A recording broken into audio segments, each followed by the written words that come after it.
I just wanted to share this very short counsel with each and every one of us, because I believe the Lord is basically just encouraging somebody out there, because I believe I released an instruction and I was helping somebody to understand that majority of you, you're waiting on the Lord for a child or for babies and things like that, and the Lord has already honored you because He has given you His word.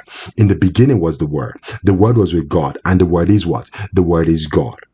But then, like I keep saying, there are instructions that the Lord is giving.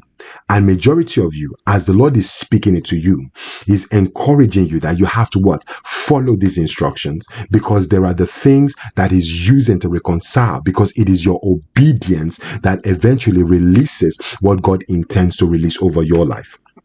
I want to give you a scenario.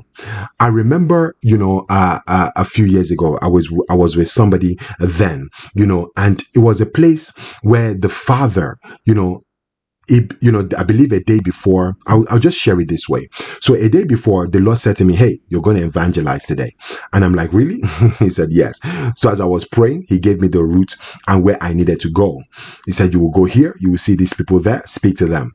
So I basically, in the evening, I got ready and I followed the instruction of the Father. And I got exactly where the Lord said they would be. And I saw the people that were there. And the Lord said, "Minister to them." And I ministered to them. To God be the glory. So as I was coming back, He said to me, "I need you to sit here for a minute." So I sat there. He brought somebody able to minister to them. And then He said, "Now you can go home." So upon leaving, I found this, wonderful man. And I believe he was working with a charity, and it was for children thereabout. Yeah, it was for children. So he began to converse with me and he said, "Hey, these children, it will be good, basically just to give to them this amount monthly and things like that, because why? It will be a blessing just to provide food, clothing, and also education for them." I was so delighted. I was willing to do it.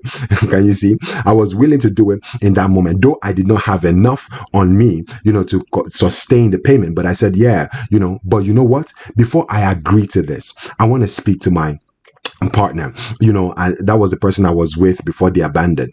I said, I will basically, speak to them, and we'll come back and, I better speak to them so that we can both be in agreement to do this. And the person was like, "Okay, that's fine," So I didn't think anything of it, because he said to me he will be there the next day. So getting to where I was staying, I spoke to the person, and we basically, I believe, speaking to the person that we'll see them the following day. So the following day we went, to the mall. We saw the person, and I was like, "Oh, this is the man I met yesterday." And I said, "Speak to her," and explain to her what you shared with me. And the man began to speak to her and things like that, and and saying, "Yeah, it would be good to what? To pay for the children, not kids." Kids in the name of young goats. They are not young goats. Yeah, so he said to pay for the children and things like that. So it was helping to understand that, hey, just give monthly, and in that in itself, to be able to help them. So what eventually happens?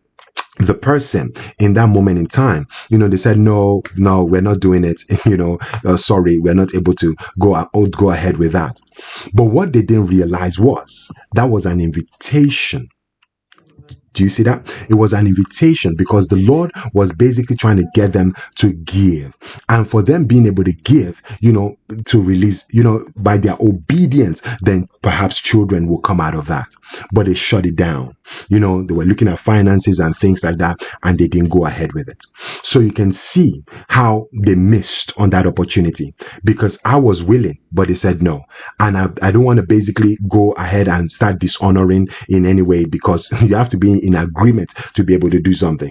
But that was an invitation for that person, because God was ready to bless them, but they missed out on the blessing.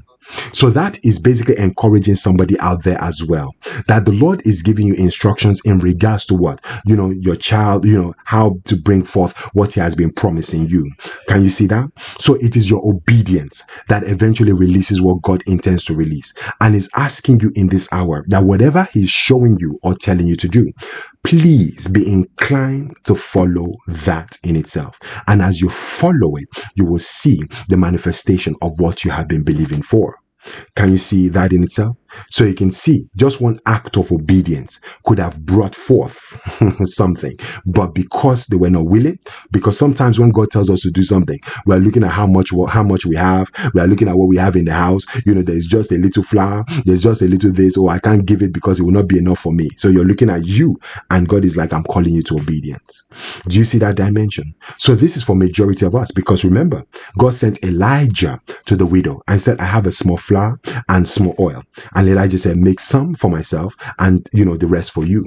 But by the word of the Lord, this. So upon her obedience, can you see? Upon her obedience released the manifestation.